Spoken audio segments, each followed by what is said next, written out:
gambaran kisah romantisme atau saat-saat remaja ya, yang digambarkan oleh Iwan Fals ini dalam lagu Buku Ini Aku Pinjam. Mungkin untuk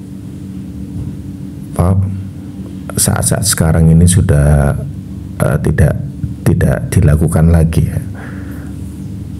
Yaitu romantisme, bagaimana remaja itu waktu dulu berteman atau berpacaran gitu ya. Jadi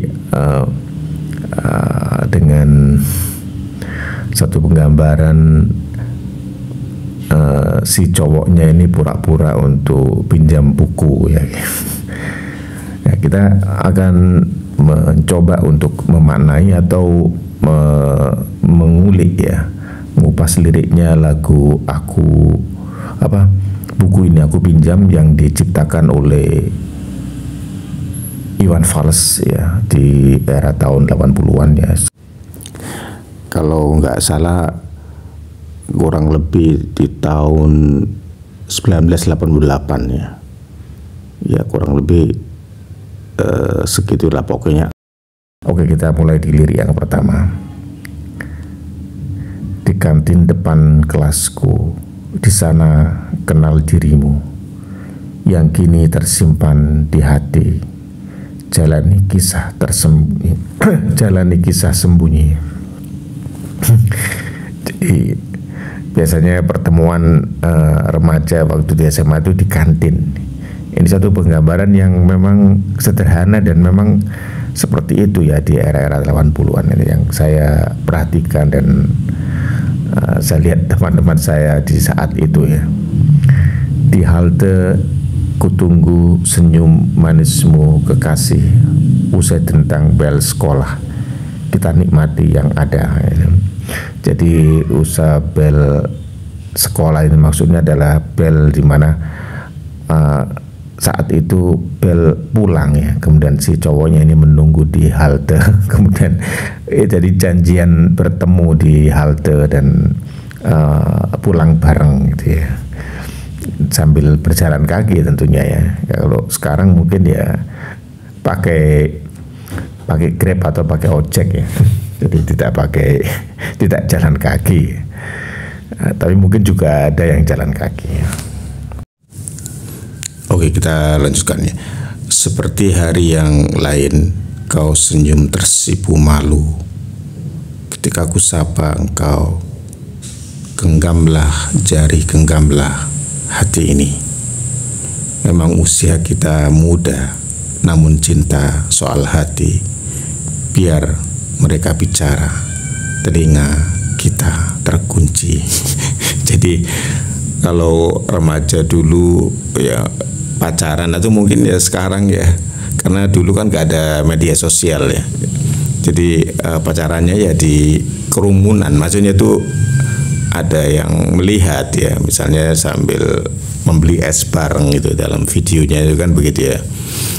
Itu mungkin banyak orang sekelilingnya tuh ngomongin mereka berdua, tapi ya dibilang sama Iwan Falsnya biar mereka bicara, telinga kita terkunci ya. Kalau orang memang kalau sudah dilanda asmara itu memang ya begitulah.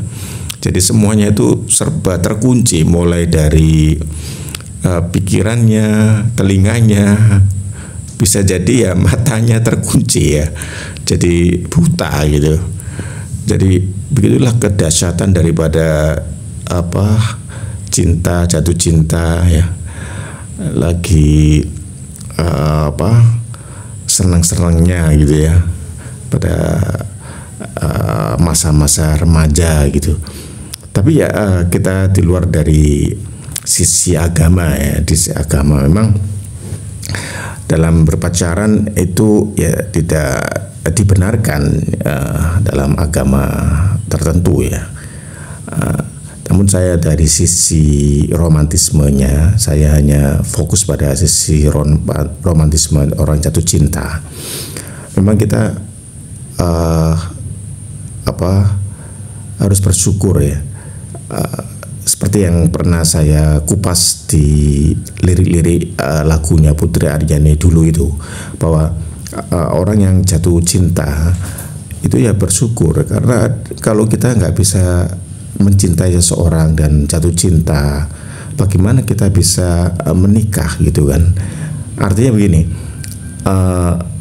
mungkin orang tanpa jatuh cinta tapi menikah, itu kemudian jatuh cintanya pada saat menikah, tidak ada masalah ya.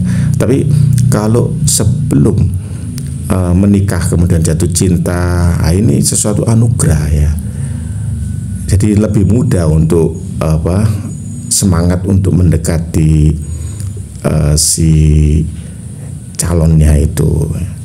Jadi biasanya kan laki-laki yang mendekati ya.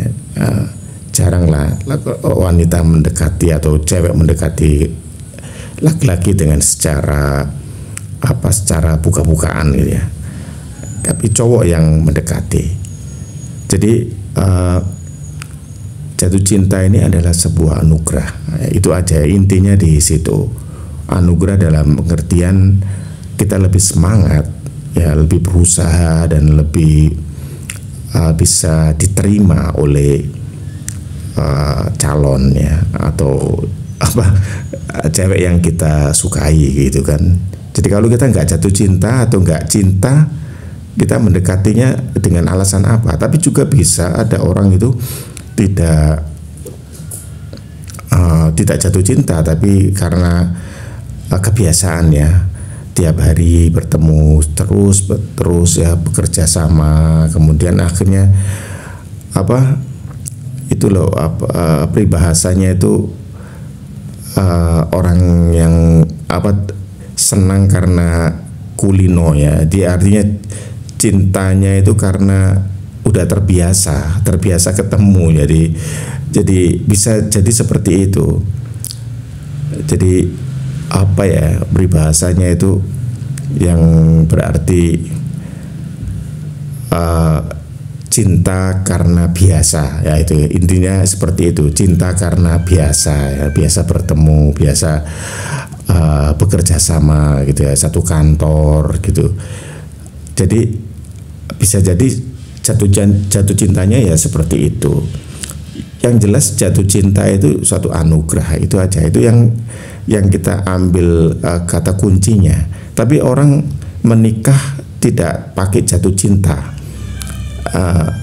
itu kan agak gimana ya, mungkin ada dijodohkan atau seperti apa ya, tapi tetap aja lebih baik itu ada rasa jatuh cinta. Dan jatuh cinta ini kan berasal dari Sang Pencipta, jadi ini harus disyukuri. Kalau kita tidak punya rasa jatuh cinta, berarti bagaimana ya kan, bagaimana? Sama saja kalau kita ingin mencicipi atau memilih makanan ya, kita harus memilih makanan yang kita sukai biasanya. Kita sukai dan tentunya ya sesuai dengan isi dompetnya ya. Tidak semua makanan yang kita sukai bisa kita ambil ya, kita beli ya, kita tidak semuanya ya sama. Tidak semua wanita yang kita sukai itu kita bisa ambil ya, itu tergantung. Karena apalagi itu kan satu hubungan ya, jadi lebih daripada sekedar membeli gitu kan. Kalau jodoh, apalagi jodoh itu adalah di tangan Tuhan, maka itu ya akan tidak seperti itu. Jadi makanya pertama orang jatuh cinta, kemudian akhirnya tidak jadian ya, tidak masalah menurut saya. Yang penting jatuh cinta itu bisa membuat semangat dalam hidup ya, kemudian bisa membuat diri kita itu ya ingin terlihat disenangi gitu ya, disukai sama si cewek itu kan. Kalau kita jatuh cinta tapi kita cuek gitu kan aneh juga sih. Kita nggak mungkin, kita kalau jatuh cinta ini khususnya untuk cowok ya, kalau kita jatuh cinta ya pasti kita akan berdandan yang lebih baik gitu kan, terus berperilaku yang lebih baik gitu kan. Tidak mungkin kita serampangan lah gitu intinya. Nah, ini sedikit ya tentang ngupas lagunya Bang Iwan Fals ya, yang berjudul Buku Ini Aku Pinjam, sebagai satu memori ya, romantisme tahun 80-an. Nah, ini mungkin bagi teman-teman yang masih remaja saat ini, millennials, mungkin tidak mengalami saat-saat seperti yang digambarkan Iwan Fals. Ini menjadi satu